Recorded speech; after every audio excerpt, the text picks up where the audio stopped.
Hey, hello everyone. Should get started a little after Michigan time. I'm Aswin Punatambekar. I teach here in the Department of Communication Studies. Mostly all familiar faces here, but still. Just a couple of quick housekeeping notes before I introduce our speaker for today. First, I'd like to sort of acknowledge in my own department's support of this particular speaker's visit here. So thank you to Communication Studies. And two quick notes about events that are coming up that are off schedule, so to speak, not the usual Friday evening slot. The first is Arundhati Roy's upcoming lecture on October 7th. That's a Tuesday, and it's going to be at Rackham at 5 p.m. Just mark that in your calendars. It should be packed, so get there if you want a seat. I presume it's going to be packed. The second one is just as wonderful, if not better, in some people's books.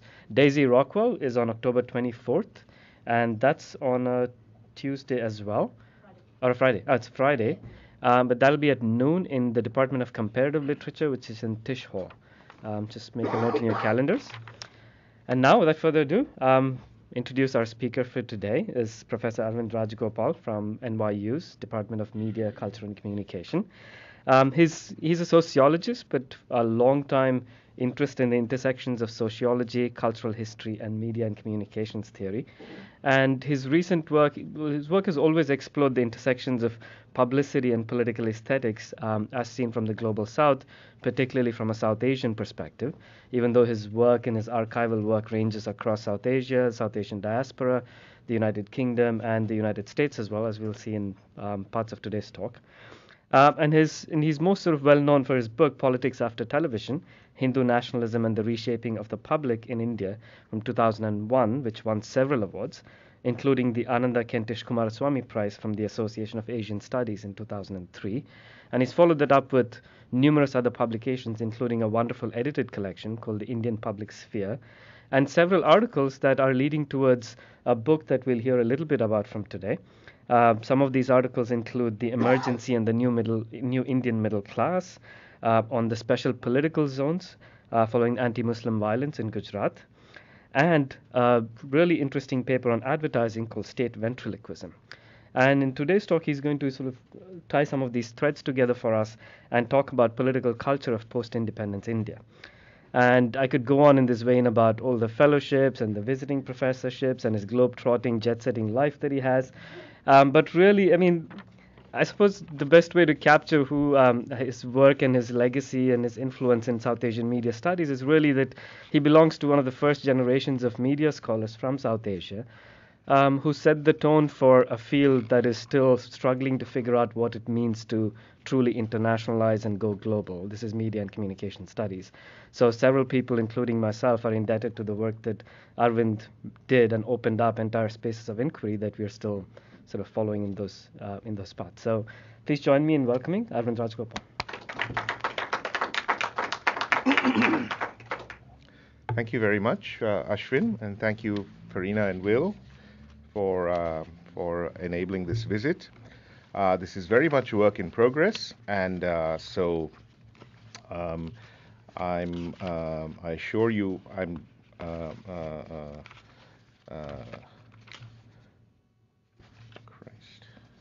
doing my very best, but I know, it's like, wait a second, they printed the wrong thing. Yes, that's right, they printed the wrong thing. What do you know? Never a dull moment. One second.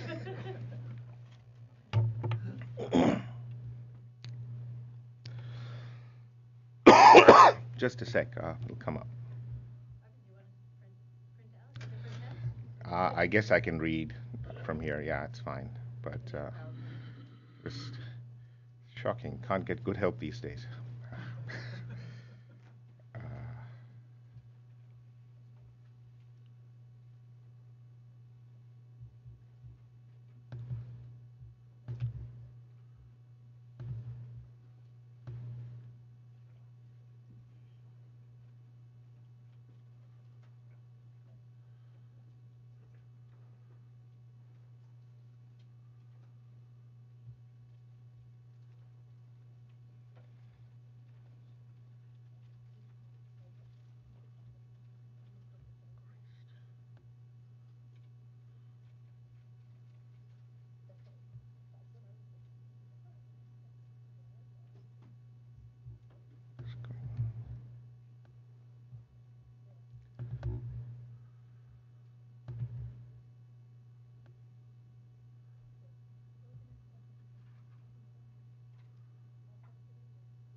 Okay, here we are. Sorry about that.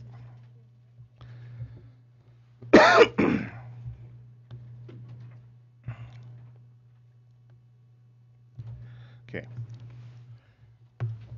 In the work that I'm doing now, which is essentially a book on the post-colonial state in India, I'm interested in thinking about publicity as a state effect, which is, in my view, marked by two distinctive moments that punctuate the way we think about present history. First, the period of Nehruvian developmentalism, followed by that of the more recent shift towards liberalization or neoliberalism. 2 points need making here, and each I will try to elaborate. First is that I understand this as a project uncovering a genealogy of political formations rather than as a political history.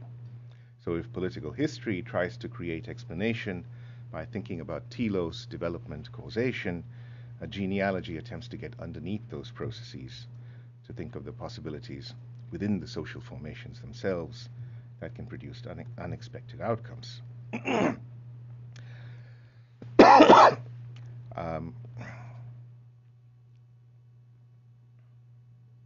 And secondly, one of the points I want to make is that India was crucial to the global development of the ideology and infrastructure of communication, and that this institutionalization was distinctively American. To say communication concept would be imprecise, as I'll indicate in a moment. So concept metaphor may be old-fashioned at this point, but I think a little more accurate. And so one aspect of my work tracks processes similar to those discussed by historians such as Matthew Connolly or David Engerman, each of whom has argued for a distinctive relationship between India and the United States in the Cold War that has been overlooked by political histories that address this period. There's also a story one could tell about the relationship of German and American media theory from the interwar into the Cold War period, which we could discuss if we have the time. Second, and relatedly, it's been my sense for some time now that there is a problem of historical understanding whether we think of communication or media. If we were to attempt, for example, some kind of a concept history, what we witness is rather, and this is my elaboration of the point I indicated just now, what we witness is rather the movement of a single term, rather than the movement of a single term that gets debated, redefined, and twisted around, such as, for example, if we take political theory, terms such as individual or freedom or sovereignty, whose mutations one can track over time. What we have in this case is a dizzying succession of terms. So transportation, which is the category out of which communication emerges and separates, communication itself, media, information. And not even a concept history, but merely tracing the shifting nomenclature suggests that there is buried here a longer-term set of ideological shifts and infrastructural innovations that I'd like to sort of bring up today. Criticisms of United States-centric theories are familiar to us from debates on modernization theory, and this offers a useful starting point. We'll recall that the word modernization synthesized liberal post-war American values to present an abstract idea of what many intellectuals wished the United States would become. It also prescribed an agenda for new states in Africa, the Middle East, and Asia. By defining a singular path of progressive change, a historian recently observed, the concept of modernization simplified the world historical problems of decolonization and industrialization, helping to guide American economic aid and military intervention in post-colonial regions. This is Nils Gilman.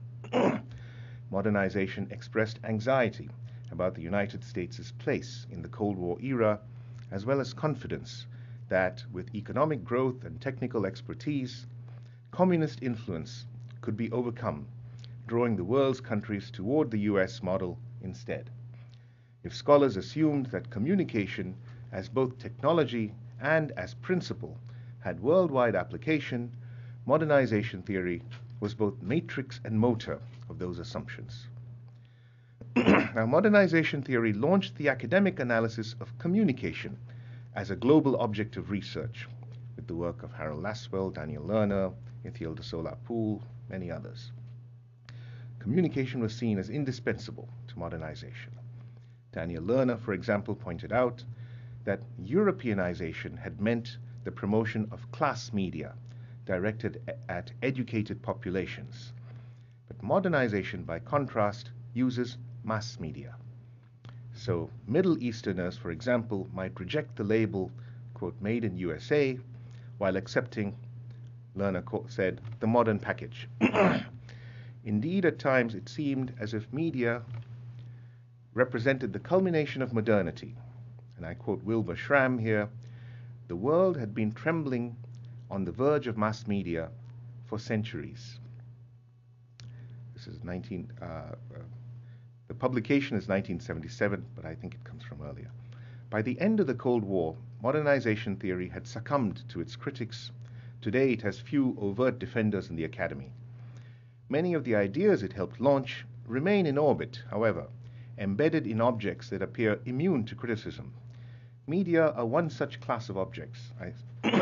What I propose to highlight here is the fact that media became a carrier of a distinctly North American understanding of individual freedom and rights, while the theories that had actually formulated such a view ceased to draw attention.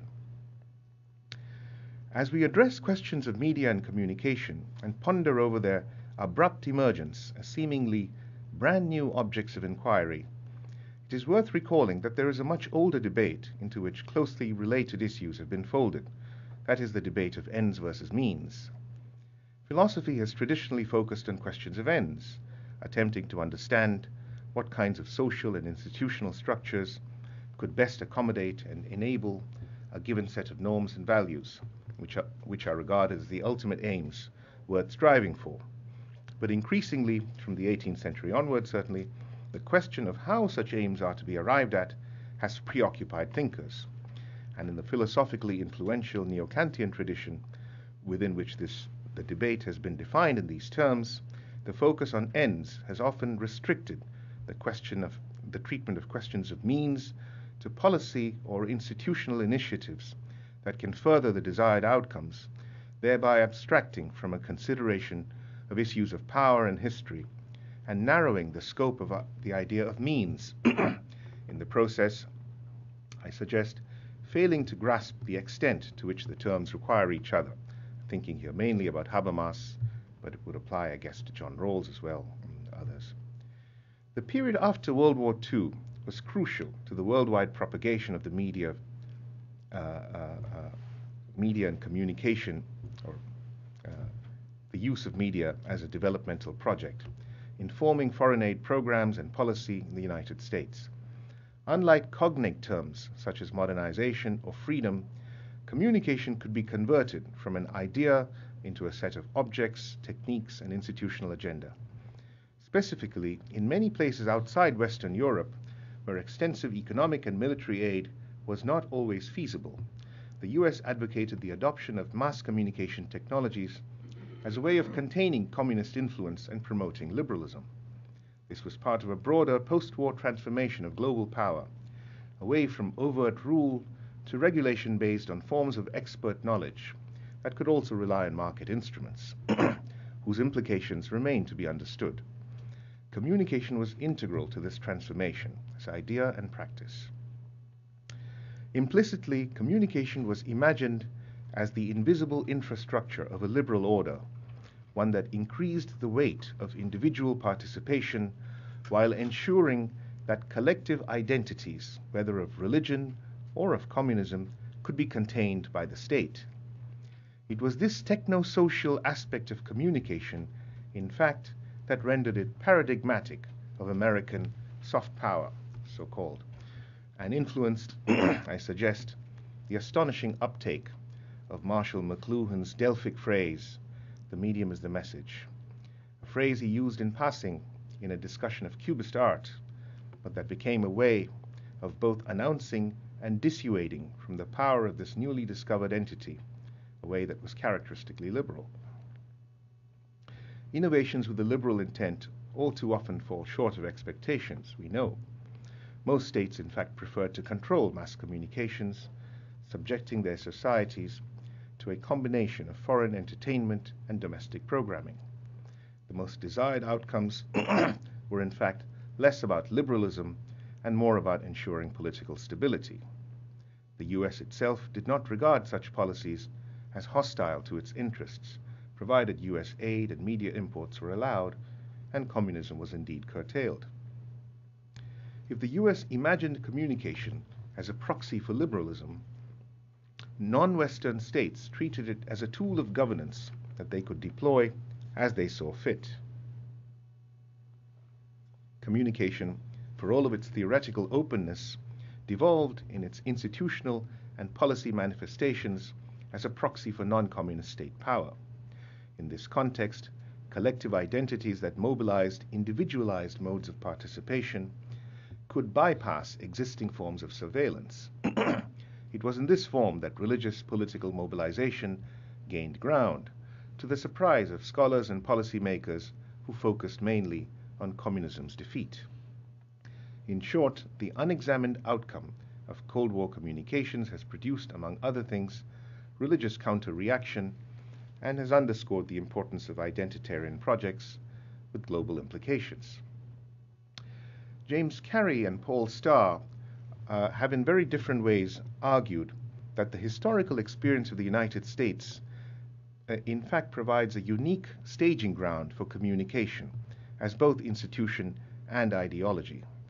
Interestingly, however, their arguments have largely circulated within American studies, partly because neither scholar provides a critique of the place of America in their account of communication. Further, neither scholar ties his argument to the global project of communication undertaken by the US, or, to my mind, adequately acknowledges the implications of the historical experimentation with this instrumentality, or the way in which this was dealt with in the literature within media and communication studies. Well, James Carey does so to some extent, but I think his unwillingness to look beyond America restricts what he is able to say. And so this is the most condensed part of my talk, which I have just concluded, and here after I present to you a discussion of what I think is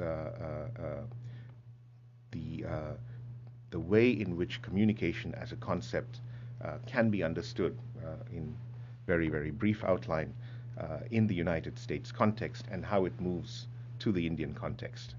Yeah. So a somewhat arbitrary point of beginning here, Woodrow Wilson's 14-point speech, which it was pointed out by Walter Lippmann, who drafted it, that, quote, without cable, radio, telegraph, and the daily press, the experiment of the 14 points would have been impossible.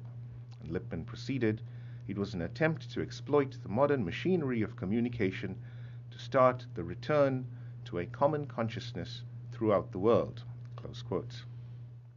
A major advance in technological power and the assumption of the ability to address the whole world, to formulate political principles for international peace, could be seen as Edenic in Lippmann's account, as beginning the world anew.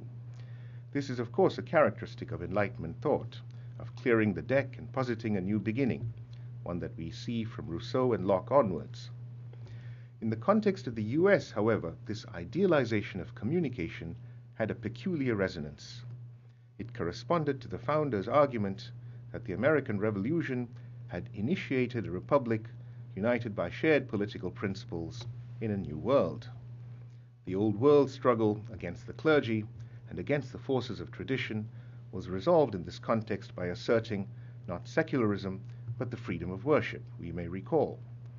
Alongside it, the duality of tradition versus modernity was resolved in the figure of community. And communication, like community, presupposed sharing, making common. The two words have the same root, let's recall. If communication referred to technical instruments, it at the same time could be understood as both means and ends. Here is John Dewey on the subject. Quote, communication is uniquely instrumental and uniquely final. It is instrumental in liberating us from the otherwise overwhelming pressure of events and enabling us to live in a world of things that have meaning. It is final as a sharing in the objects and arts precious to a community, a sharing whereby meanings are enhanced, deepened, and solidified in the sense of communion. Close quotes. This is from his volume, Experience in Nature. The experience of World War I challenged this idealization and also helped to marginalize John Dewey as an influential thinker with the experience of public opinion management, that is propaganda, and doubts about the wisdom of the public and about the future of democracy. Harold Lasswell was one of the theorists who helped to refine the technology of propaganda, who acknowledged and justified the emergence of a new kind of aristocracy when he wrote, quote, "This whole discussion about the ways and means of controlling public opinion testifies to the collapse of the traditional species of democratic romanticism and to the rise of a dictatorial habit of mind. The good life is no organic secretion of the horde, but the tedious achievement of the few." Close quotes. And Walter Lippmann makes very similar arguments. We know that with the emergence of the first communist state in the wake of World War I, with opposition to it by Western powers, and especially following the Great Depression, a range of experiments marked the interwar years, as well as a considerable traffic in political ideas across national contexts. By the end of World War II, there would be a marked shift from this openness, a much more rigid drawing of lines between East and West, communist and capitalist countries. Wolfgang Schüvelbusch has drawn our attention to the striking parallels in the styles of leadership and the political aesthetics of this interwar period between fascist Italy, Nazi Germany, and New Deal America. And this was a time at which communication became a subject of high-level research in a series of seminars funded, for example, by the Rockefeller Foundation. And I quote here from the charter for that seminar, the aim was to give central direction to research and communication, to give a relative degree of guidance to research, and why we are entering upon a period of heightening crises in which data are especially valuable for science and practice. The most general statement of goal may be this: to minimize human destructiveness and to maximize human constructiveness. The sentence which states the long-term goal may be kept constant. This is a statement issued in 1939. This was in a sense a restatement of the Hobbesian problem of order, conceived as a social or a psychological problem, and without reference to the political form of the society in which such vices and virtues had to be balanced against each other. Whereas for Hobbes, and I read him here through Quentin Skinner, the solution lay in his conception to freedom, conceived in a new way, referring to something like a physical capacity, rather than to the character of the polity, whether it was a republic or a tyranny, for example. The post-war solution settled on the concept of communication. Hobbes' solution, of course, was an absolutist one. The communication concept, by contrast, had to contend with modern democracy, to insinuate itself with democracy, even if conceived with technocratic intent. Now, after the Second World War, the US faced a problem it had not experienced since the short-lived euphoria of Wilson's 14-point program. Fascism had been defeated, but communism had secured itself. The US was powerful, but lacked the means of justifying that power to the world, so many intellectuals felt. To the contrary, it had chosen an isolationist path, and thus did not have a worldview commensurate with its new status as a world power. We have notes of a conference convened by Edward L. Bernays, nephew of Sigmund Freud and one of the architects of public relations and propaganda in the United States, beginning from the First World War period. Conference that he convenes, for which he has provided notes which are available, archivally based and located, which provide some, I think, a revealing glimpse of some of the thinking during this time. This is 1954. Just to mention very briefly some of the people in this event. There was Edward Barrett, Assistant Secretary of State for Public Affairs, S.R. Bernstein, editor of Advertising Age; George Gallup, director of the American Institute of Public Opinion; James Linen, publisher of Time magazine; Harold Laswell, professor of law at Yale and media theorist; E.S. Whitman, director of public relations for United Fruit Company. 1954, United Fruit Company, of course, accomplishes participating in a coup in Guatemala. Hodding Carter, editor and Pulitzer Prize winner; Reginald Clow, publisher of Tide magazine; J.R. Kominsky, publisher of the Saturday Review; Palmer Hoyt, editor and publisher of the Denver Post; Robert L. Johnson, president of Temple University; Ralph McGill, editor of the Atlanta Constitution. And so just to briefly summarize from the notes that Bernays provides about this conference, communism provided a theory to explain political ideas and forces. Our own political theorizing doesn't have the same attraction.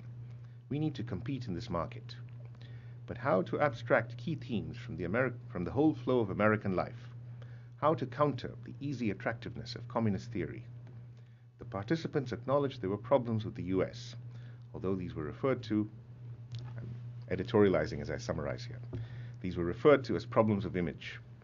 But they conceded that it was not a society which has solved all its problems. It was brought out that the Soviet will try to increase its Cold War efforts. We will have to fight a successful Cold War for some time, perhaps as much as 50 years. One of the implicit objectives of our strategy in the past has been to get ourselves liked. Perhaps that is not a reasonable objective. What kinds of objectives does one seek over, say, 100 years? The experts at the conference were divided as to whether the role of the information program was an emergency one designed to meet Soviet aggressive actions, or a permanent one designed to help create the kind of world in which the American can feel secure. This is a quote: "The Soviets present to Asia and Africa a totalitarian model for their own development. We have to present them with a different model. We must offer a framework within which the nations of Asia and Africa can develop economically as free societies. We need a country which is a symbol of how industrialization can take place in the free world. If you can get one country which shows that under that system it does better than behind the Iron Curtain, you will have that symbol, be it India or any other country." In a world of modern communication, the U.S. is a society which can only continue to develop in its own terms if it is not made an island ideological garrison. What the group was groping for, this is Bernays summarizing, was an awareness of the national interest. The problem begins at home. At what level does the change in thinking take place? Close quotes. And I suggest, this is my argument, that communication came to be conceived as the answer to communism, the lack of an ideology turned into openness and freedom. Communication here was defined not in Dewey's sense as coeval with communion and community. Rather, it was in Laswell's definition that it was redefined. It was about who says what to whom, through what channel, and with what effect. Quotes. From combining a sense of means and ends both, communication was redefined as an empirical instrumentality conceived in individualist terms.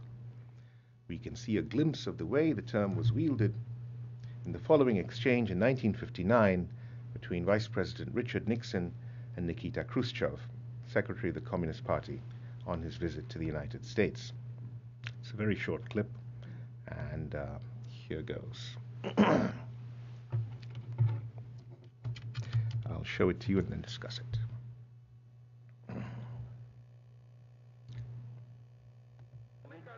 150 years of independence? Then we will say that America can exist 150 years. Here is its level. We are 42 years, not quite. Another 7 years and we will be on the same level as America. Then in the future we will go ahead and we might overtake you at the crossroads. This increase in communication will teach us some things, and it will teach you some things too. Because after all, you don't know everything. If I don't know everything, then I would say that you know absolutely nothing about communism. Nothing except fear of it. Okay, right.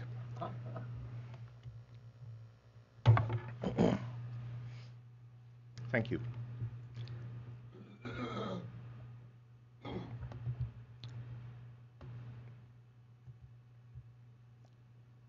Playing to a home crowd, Nixon advocated dialogue and reciprocity, but in a sly interjection suggested the Russian leader was at a disadvantage when communication increased. Communication in Nixon's invocation was a positive force and destined to grow. But in order to enjoy its benefits, Nixon seemed to imply openness and receptivity were required, and here perhaps communists had a problem. Khrushchev turns the proposition around. Nixon's rhetoric of openness concealed an underlying ignorance about his interlocutor and a reluctance to do anything about it. Rather than appearing to dissuade from conflict, as Nixon was doing, for Khrushchev, communication was one more front on which to fight the Cold War. Meanwhile, Nixon, for his part, tried to appear not as communism's opponent, but to be above the battle and to stand for the universe of non-communism, which probably included most of the US television audience at the time. The exchange was a brief one, but revealing in its own way. The system that Khrushchev stood for had its detractors, but at least outside the West, and to use the language of Bernays, communism had already achieved an international market, both with educated intellectuals and with ordinary people. And meanwhile, the US had turned its back on the rest of the world until relatively recently. Unlike the communists who were eager to broadcast the message of their revolution, the US was, it could be argued, convinced that their own revolution was irreproducible, and in any case had no interest in its imitators. At least, this is a point of comparison. Partly as a result of this deeply rooted isolationism in the context of the Cold War, the US found itself intellectually handicapped, even though its economic and military power were probably without historical precedent. Its openness might be a practical virtue, but it was theoretically unsatisfactory. And so, as I say, communication was the answer, or at least one answer, of the US strategically turning its disadvantage into an advantage. Communication was the original formulation of soft power before the latter term was coined. So soft, it seemed insensible to many scholars researching the subject. And here I'll discuss briefly some of the literature around communication and the way in which they treat this set of foreign policy objectives that are at work here. So we know that there were studies written for the United States Information Agency, for the Voice of America, Daniel Lerner's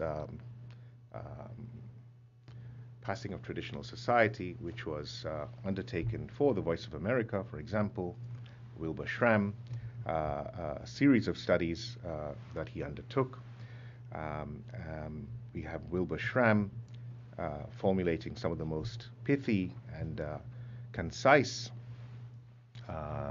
arguments about the work of communication as it was conceived in this agenda. The distorted want-get ratio at the root of the current developmental difficulties is the product of a spurious and erroneous communication strategy. It's Wilbur Schramm in 1967. So initially, communication was promoted as a developmental panacea. So here is Schramm again. All the elements of society related to communication tend to develop together. Developmental models transfer root and branch, the characteristics of the society they come from. By 1971, Wilbur Schramm was criticizing what he called, quote, the magic bullet theory, close quote, and disavowing positions he had himself taken earlier. Yeah, so he republishes, there's a book he publishes in 1954, he republishes in 1971, rewriting large sections of it without acknowledgement. Yeah?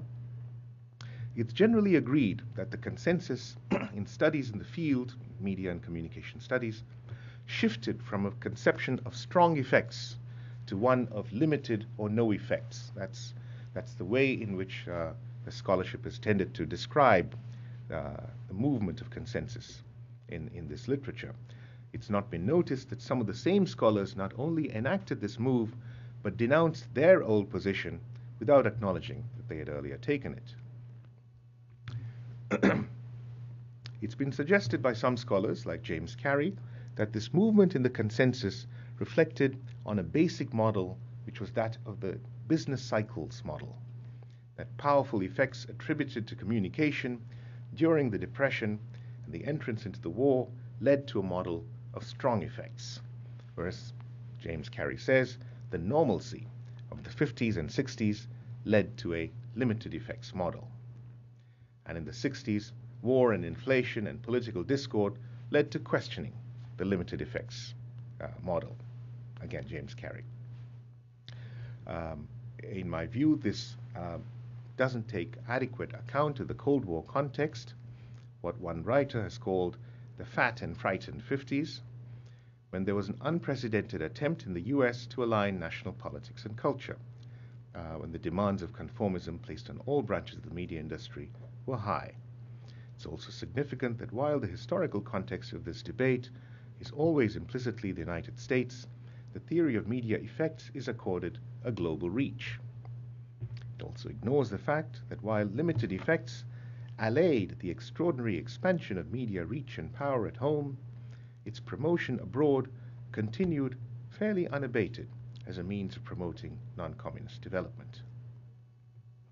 So here we have a quote from Wilbur Schramm, written for a report for the Ford Foundation on communication as an instrument for national development, prepared in collaboration with the Ministry of Information and Broadcasting of the Government of India, and I quote, "Communication is the fundamental social process. Without it, there could not be a society. It is only by means of communication that the people of a new nation can be bound together." The twists, close quote, the twists and turns taken by the concept of communication thus fairly consistently reflect political circumstances and convenience rather than a force of an idea working itself out. Along these lines, international communication is in fact a synonym for political communication in the US literature, at least through the mid-1970s. Apparently utilizing the Leninist insight that the main enemy of communists was the champion of reform as opposed to revolution, US efforts in international communication paid special attention to the educated non-communist left. Meanwhile, the research branch of the Information Education Division of the War Department of the US found that while facts could be effectively communicated, opinions were much harder to transmit. And the more a given set of opinions held sway, the less likely it would be that these opinions could be changed. Monopoly propaganda could reinforce sanctioned views, but clearly that could only be achieved in very specific circumstances. But as Paul Lazarsfeld and Robert Merton noted, quote, advertising pays, because it addressed a simple psychological situation in which resistance is slight. Quote from Joseph Clapper, 1954 text, "For Americans socialized in the use of a toothbrush, it makes little difference which brand they use. Once the gross pattern of behavior has been established, it can be canalized in one direction or another."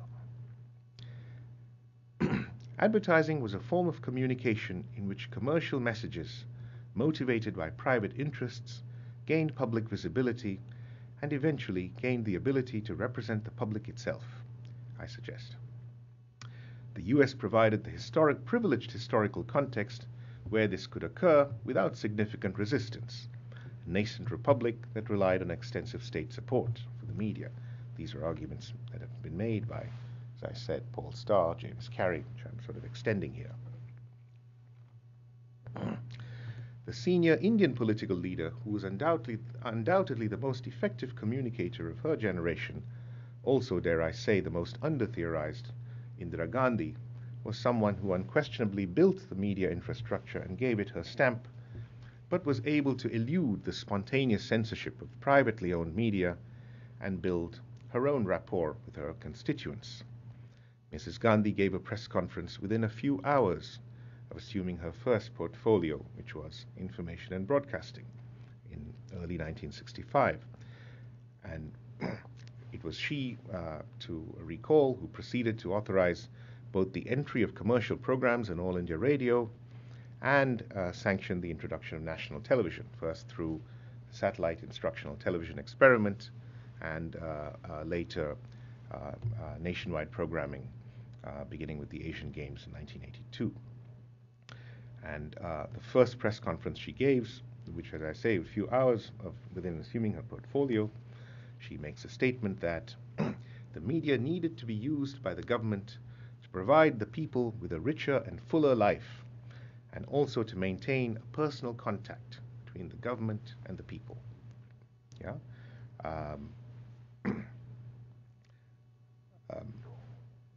I'm sort of shifting gears here now to sight and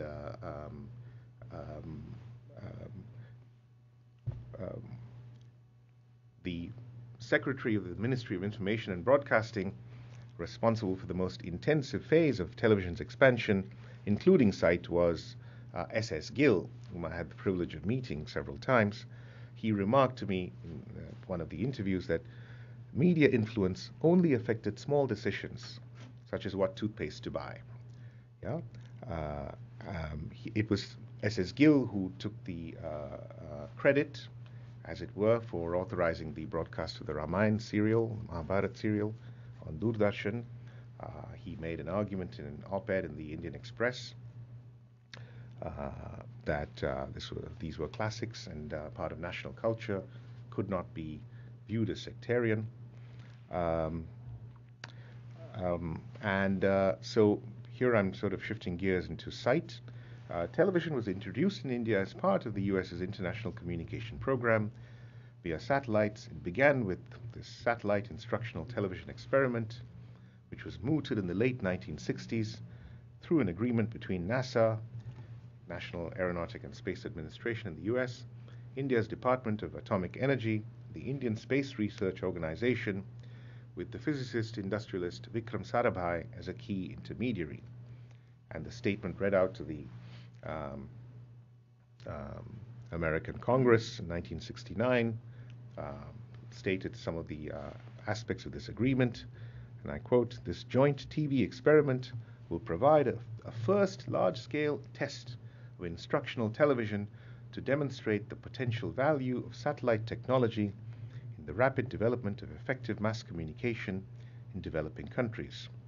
It will stimulate national development in India with important managerial, economic, technological, and social implications," said by George P. Miller, Democrat of California. The applications technology satellite ATS-6, which was scheduled for launch in 1972, eventually launched in 1975, would be positioned in synchronous orbit over the equator and made available to India to broadcast programs to its villages. Brazil and India competed with each other for the use of this satellite, and the US choice of India over Brazil was seen as a vote for India's promise, greater promise, as a developing nation. A New York Times article 10 days after the announcement in Congress observed that the US was making available to developing countries a form of technology more advanced than anything available at the time to its own population. In effect, the US was spearheading the space era, and its generosity too was expansive.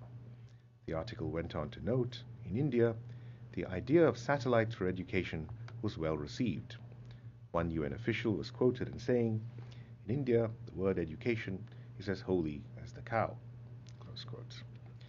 An op-ed in the Times of India, the time of the launching of the satellite itself, 1975, described SITE as, quote, "the teacher in the sky," and simultaneously as the costliest scientific experiment ever launched in India.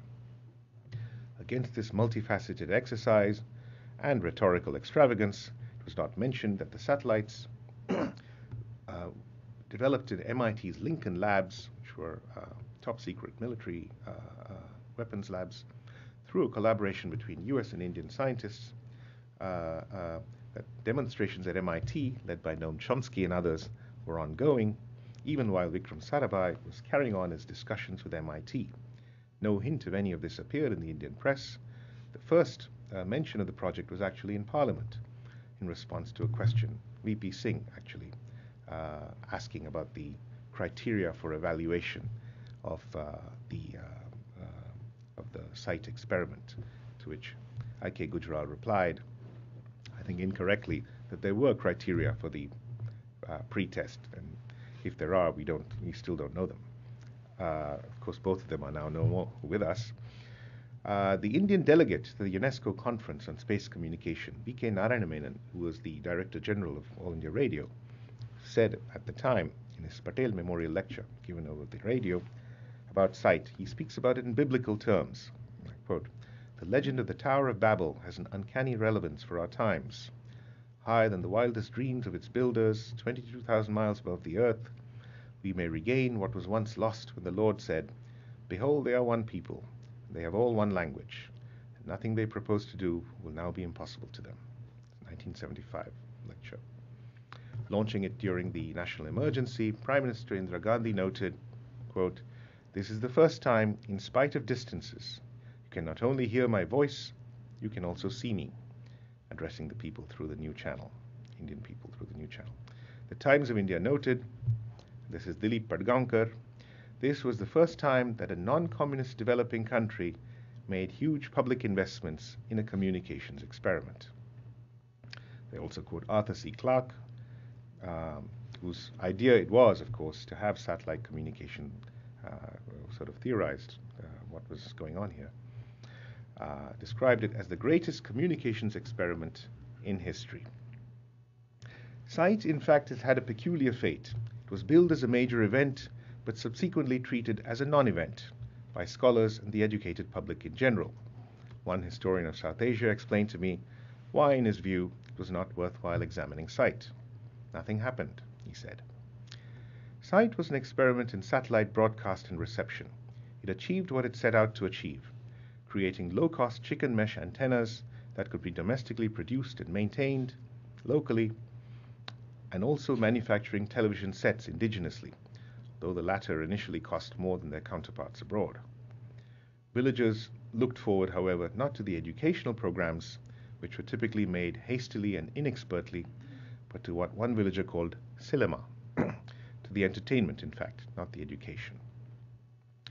Binod C. Agrawal, the anthropologist who was first recruited by Daniel Lerner to undertake the impact study of the Voice of America,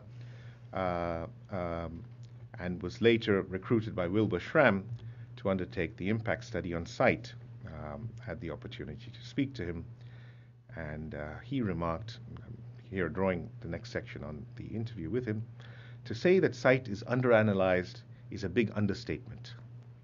For the ISRO scientists, that is a space research organization, the chapter was closed once the experiment was closed. The office order came in September 1976. Since SITE was successfully completed, we have to reorganize to move forward.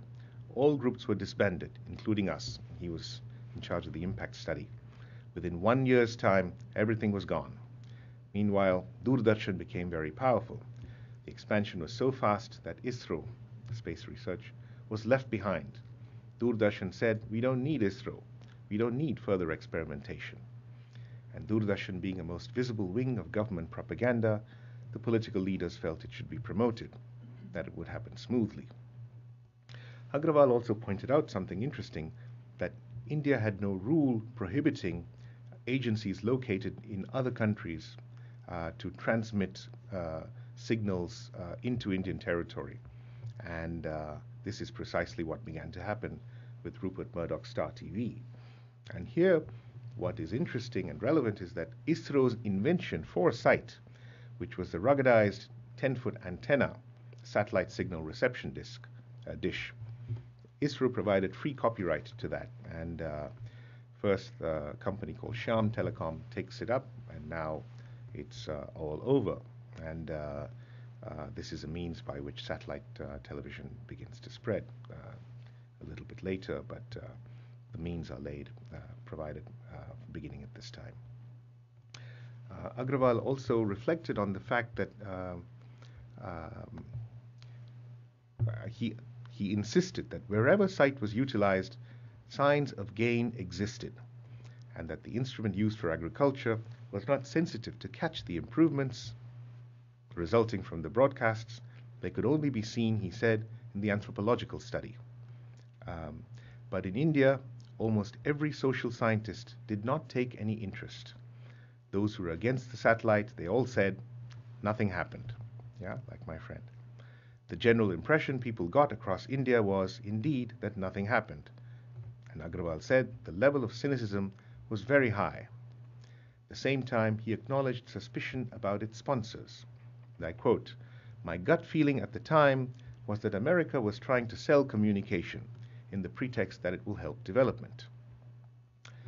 Samuel Stouffer has written, he said, that if you increase communication, tolerance will increase. Pump information to break communism. Increase communication.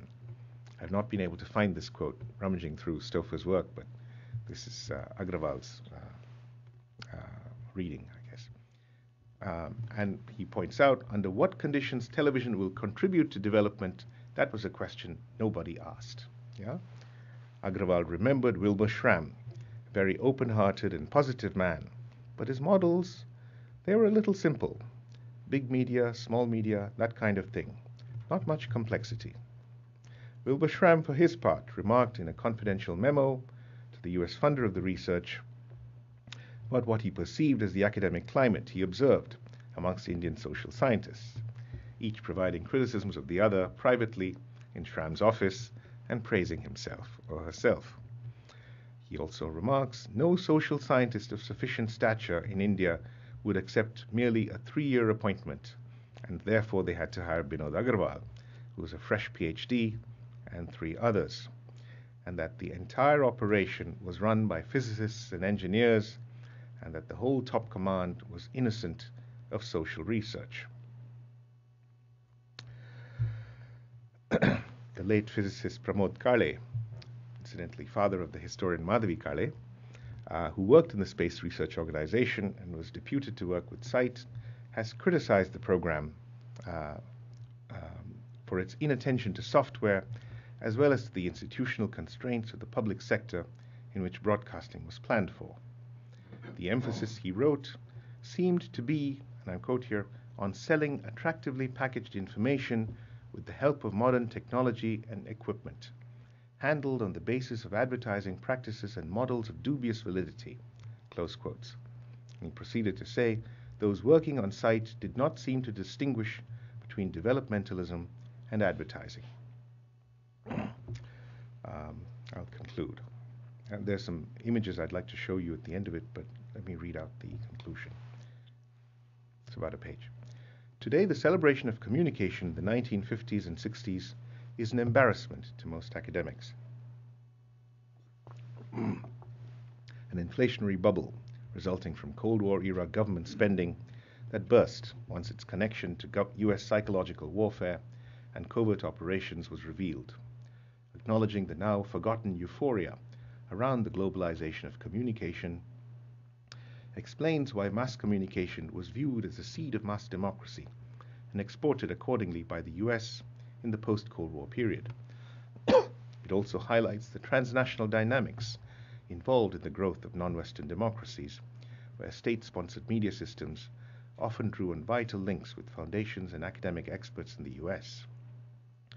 Countries across the world adopted the communication concept in planning and policy decisions, infrastructural investments, and publicity programs. This other history of communication as enacted and experienced in the global South, which I've just begun to gesture to here, tends to be regarded as a series of local or national stories that have little reference to each other. However, as I've indicated, India was a crucial battlefront between the superpowers in a war that was waged largely, although not exclusively, through soft power. Nehru's policy of non-alignment and the fact of India's national sovereignty meant that the superpowers had to tread lightly, however, and in this context, communication, like science and technology, appeared neutral. Though non-alignment and economic protectionism, the so-called license Raj, became crucial to the political self-representation of the Indian state, it has been eclipsed today by the prominence of the communication infrastructure and by practices of advertising and marketing. It was shown in the recent elections, I suggest, where the main opponents made few campaign promises and ignored the rural poor, something that has never happened in a previous national election. The contest resolved into a battle of images and provided a revealing display of how mediatization eliminated the heat and dust of old-style politics and culminated in, one could say, a new form of authoritarianism. So here we have some of these images.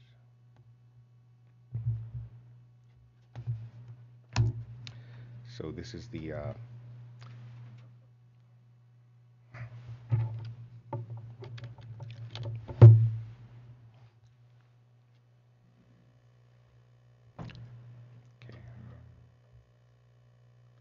sorry. Anyway, this is the front page headline article. Indira Gandhi means action, use of radio and press for people's welfare, 1965. This is fast forward to Binod Agrawal talking about SITE. This was taken in November last year in Ahmedabad. Following this are some images of SITE itself used in the shown in the impact studies. So here we have the various Earth stations shown across the country. And here we have a system concept of SITE shown graphically with the ATS-6 satellite up in the sky and a series of connections through various apparatuses. And so it's interesting here how this whole entire process of communication can be seen as if, or represented as if they were constituted through a series of dialogical relations between different kinds of apparatuses. Here is the satellite itself in all its glory, up in outer space. This is another graphic figuration of the SITE process. So on the upper half of the diagram, you have the what's called the Universal Communication System. This is Who produced this? this is in the studies, impact studies produced by Binod Agrawal, ISRO, so, Right. and others. Yes, but It's not the a SRAM thing. well, his name is not on it. Yeah. His name is not on it. The information transmitter channel receiver, that's a familiar, Yeah, sure. yeah, that's, and below you have the SITE communication system. So you've got human beings here, audiences, villagers, and school children. And then that leads to in-depth studies, holistic studies, impact surveys, and feedback studies, and various forms of equipment fill these boxes. And then here again you have human beings, that is science educators, that is subject experts, producers, communications researchers. Yeah, and again for them you have audience studies, needs assessment, pre-testing, feedback studies, etc. Yeah, so again it's interesting that there's a highly abstract conception of this communication process, somewhat like this abstraction of questions of power and politics and history from the means ends question here. But what's interesting is this predominant actually focus on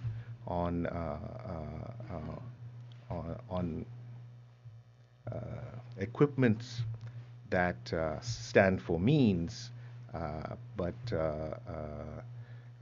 the human beings certainly get crowded out in this, and the autonomy of the means seems to say something about the purity of the process, perhaps. Anyway, here we have one of the television sets that was shown as a display for during the SITE program. This was reproduced in one of the SITE volumes, and of course you can see that the television set is ensconced in what could be a puja room, and that's very much the sort of arrangement here. We have one of the chicken mesh antennas, and no doubt dragoon school children watching the almost, tiny black and white television screen, which is very likely quite hard to make out visually. So here you have some sense of the rural conditions in which some of these projects of maintenance had to be carried out. There are floods in Motihari in Bihar during the monsoon. So a couple of images of S.S. Gill, was, as I mentioned, a key bureaucrat.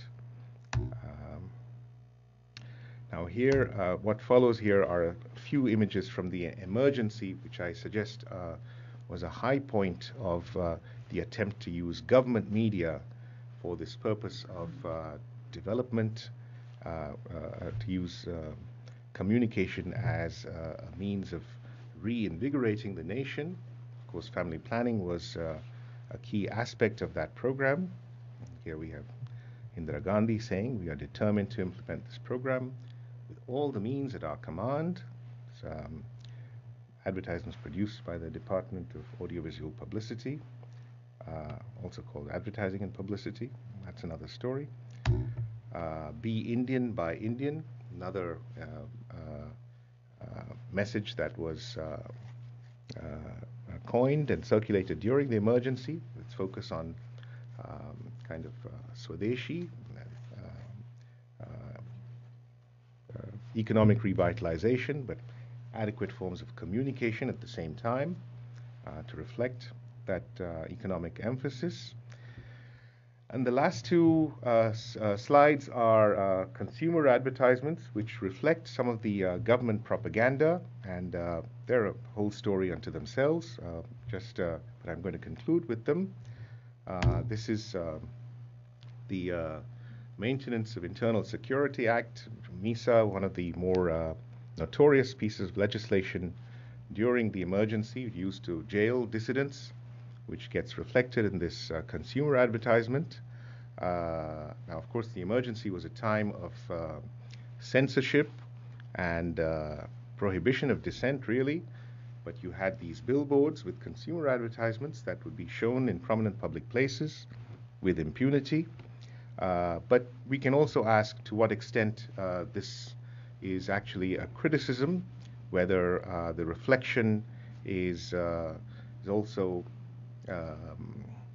by changing the scene of the statement from political propaganda to consumer consumption, whether there is not some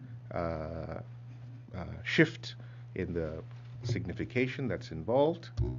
And finally, compulsory sterilization, also one of the notorious programs during the emergency, which here is applied to indicate an enhancement of a consumer product that can be enjoyed by consumers for their benefit. Yeah. Okay, I'll stop there. Thank you.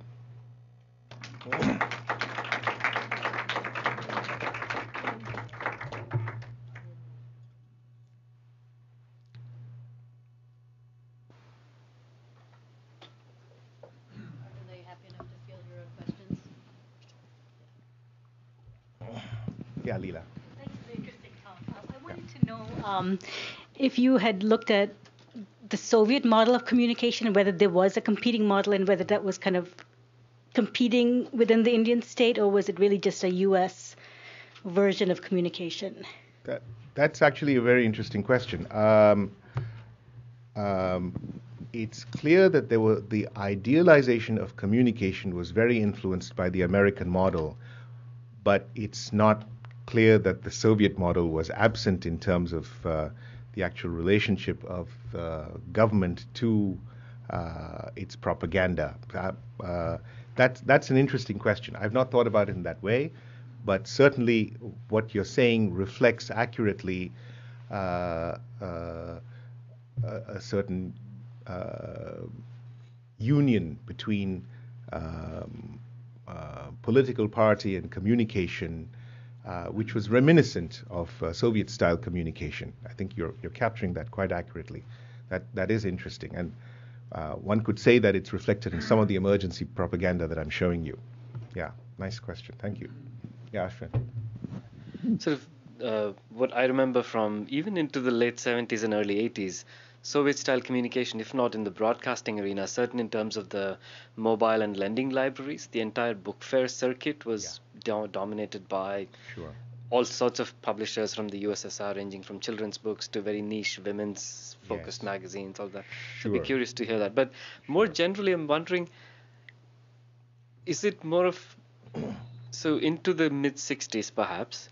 I'm wondering where the legacies of the BBC and Empire Radio fade away, and when American style influence begins to pick up, not only in All India Radio, but in some of the papers that the first director of All India Radio in post-independence India, this is Tiny PC Chatterjee, very much indebted to the BBC model. They keep doing workshops for young All India reporters into the mid 60s. They come to London, spend 3 weeks, go back. Sure. And then you had the unexpected success of Radio Ceylon. Yes. So is it the case that maybe into the emergency, or at least just before that, what we have is a really hybrid sort of competing, contested sort of ideologies and models of what communication is and can be? Right. And then is the emergency the pivot point with, and then Asiad Games sort of does away with both the BBC legacy as well as the Soviet one? I'm just wondering how to tease apart these three dominant sort of models that are in place for a long time. Sure. Yeah. My interest was in making the U.S.-India connection, which I believe is important, not simply for present history, but also in terms of the inception of this idea of communication and the literature that surrounds it. So this is not to say it's an exhaustive discussion of all the influences. So you're quite right. Certainly the BBC. And I mentioned Daniel Lerner's point that, the European media were class media, and arguably that was the model that was taken up by All India Radio, certainly with its emphasis on classical music under Keskar and so forth. Yeah, and then there is this shift. To describe, I don't think any one category would comprehensively fit all that was going on. Yeah, but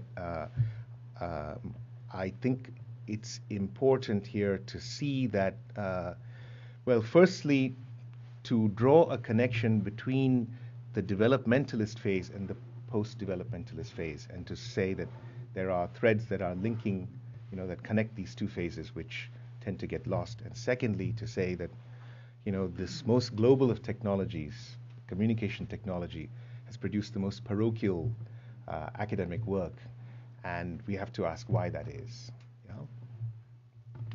Yeah. Well, I'm glad that Aswin asked that question. Yeah.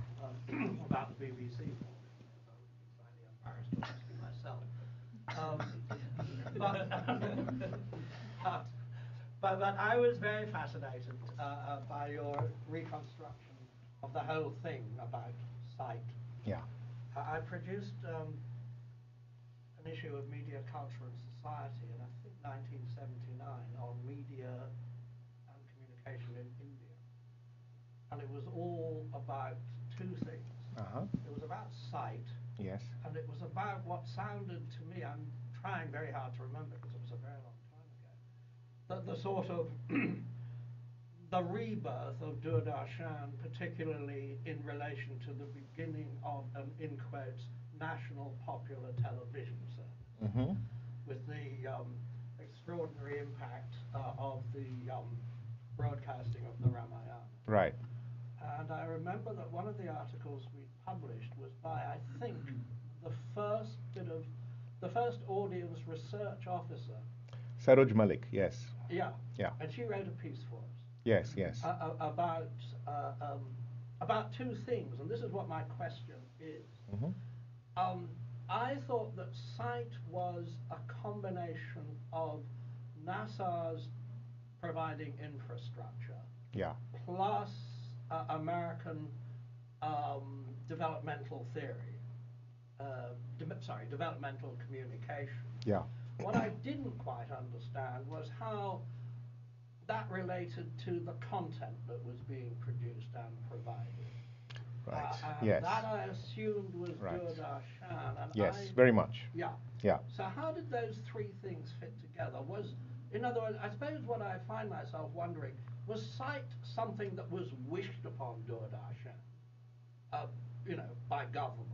Site pre-existed Doordarshan. Doordarshan didn't come. Wait. It was very, very nascent at the time. Yeah. It didn't have much of an existence. Yeah. So Madras gets its television first in 1975, Right. and the site programs don't go to the cities, mind you. They only go to the villages. So Doordarshan is not. It's run through ISRO. Right.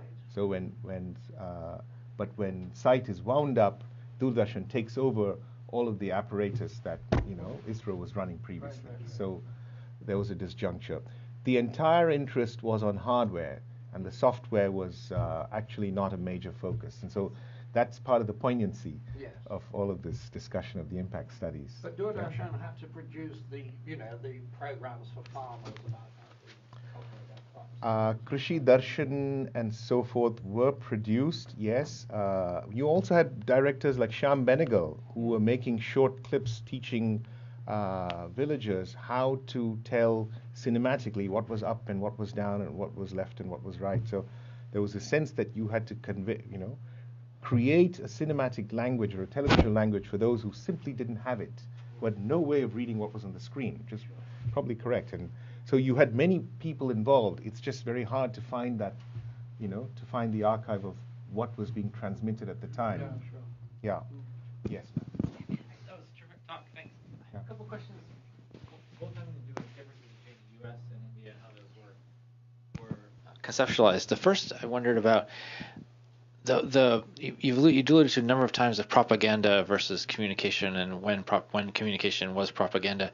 And I'm thinking about the anxiety that many Americans had about U.S. government communications degenerating into propaganda. Right. And I wondered if that concern was present when people thought about exporting communication, or whether the idea of people abroad, that's not really a concern because we should just be broadcasting out. And so rather the idea of, we see it now with when our disinformation campaigns other places blow back and suddenly they become U.S. propaganda, that becomes a big problem. Right. The other question I had was given how differently particularly Indian villagers were conceived compared to Americans as political subjects, what adjustments had to be made in communication? So if you think about the stereotypes of the traditional villager who's not open at all versus the sort of open democratic American, how are they theorizing that in communication terms? Right. Your first question, this question of nomenclature is very interesting, and it's always about fancy footwork, essentially. Yeah. So, for instance, if you take another term which is cognate and very much in the mix, the documentary cinema. Yeah. So, the documentary cinema is at one time called propaganda. Yeah. And as Bernays famously said, it's not impropaganda. Right? So propaganda was seen as fine and dandy and, completely something to be endorsed, and then it became not something to be endorsed. So the nomenclature was what had to change. So the auteur theory of film production was used to retitle propaganda film as documentary film. Just one example. Yeah. So it is very much it's very hard to draw the line. Yeah. And so the American concerns about exporting, most of the content was actually produced in India. So they were exporting hardware, which seemed, nicer, right? Less politically invasive, more universal, right? But at the same time, I think they were also exporting ideas of what it meant to communicate, and what sanctioned communicators were, who they could be, and who they were not or could not be. And those, I think, which I found, effectively find Joseph S.S. Gill, repeating things in texts that are actually crafted by American psychological warfare experts, right? So that idea that it doesn't matter, that if you broadcast the Ramayana, it's not going to change their opinions. They have the opinions they have. What's really happening is in the commercial break. This is S.S. Gill who describes himself as a strong leftist, and this is how he's justifying to me, this, I think, quite significant intervention that he made. So one is a little handicapped in the sense that one doesn't know what was being broadcast at the time, other than some cursory descriptions of it. We do know that other than it kept school children away from school, so people watched it. What they mainly watched were the movies. The movies was, the song and dance routines, entertainment. That was the main object of attraction or attention. Binod Agrawal acknowledges the gains were microscopic. Okay, and he's the biggest defender. But he also says the question is the conditions under which this is carried out, the conditions under which development communication happens, and nobody asks about that. So if the conditions are right, the effect will be greater. That was the implication. Yeah, so, and in a way, what he was doing was protesting against this abstraction of communication from context, which was very much part of the American model. Yeah? Yes. You talked a little bit about this showing Ramayana and Doordarshan, and at least what the mindset of the government officials was. Yeah. Appears to me like they thought this was kind of a benign act, and where the commercials might be more important. Yeah. And then suddenly the genie is out of the bottle. Correct. And I mean, like the rise of Hindu nationalism. Yeah. So, I mean, is there any account of how sort of posts showing this thing, what happens later on, sort of rethinking of, what did we do, what did... Yeah, right. Now, Rajiv Gandhi is no more. It was under his prime ministership. S.S. Gill is not a person given to saying I was wrong. And that's it. So, I mean, that's a characteristic of a lot of Indian government. The iteration to produce accountability is often missing. And maybe one can argue you see it here. Yeah. Thank you for your question. Yeah, Lee. Just an observation and then a question or two. You said in answering Ashwin, I guess he's vanished, you're trying to connect the developmental to the neoliberal or show some of the links. I'm not. You're not. I didn't get it yet. You didn't get it. Yeah, sure. Well, part of my question is why you're going from the American context of and the use of communication. These are new ideas to me, so I can't question them at all. To television, when most of the communication must have been print and radio, and then cinema, and then television.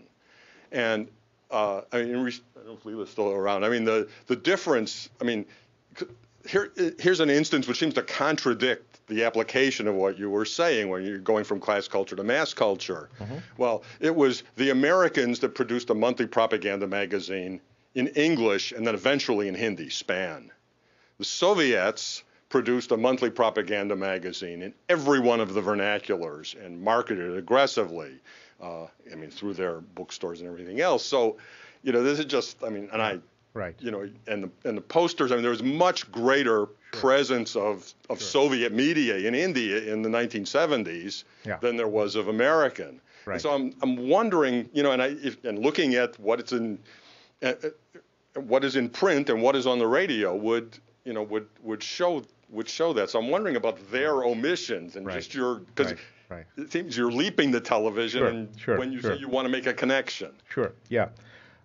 Yes, I'm leaping because some of the grounds for television, I guess I'm treating television as, and the way in which television has developed as a symbol of neoliberalism. And so that's highly condensed, and I've obviously not discussed it at all. But you've got this prime minister who's elected, through a highly unprecedentedly aggressive media campaign, and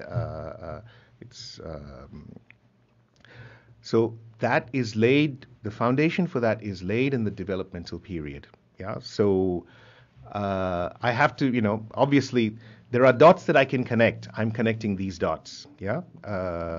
Yes, one could argue about why the Soviet propaganda did what it did and so forth. But what I want to stress is that we often lose sight of the fact that yes, we're in the post-Cold War era. The Cold War was won. It was won by the United States. It was won with an agenda. that agenda can be made sense of today. We've not tried to make sense of it. If we try to make sense of it, it explains a good deal. It explains a good deal that can help us connect the dots. That's what I'm trying to do. Yeah? Longer conversation, I'm sure. Maybe on that note, Yeah? I might say that thank you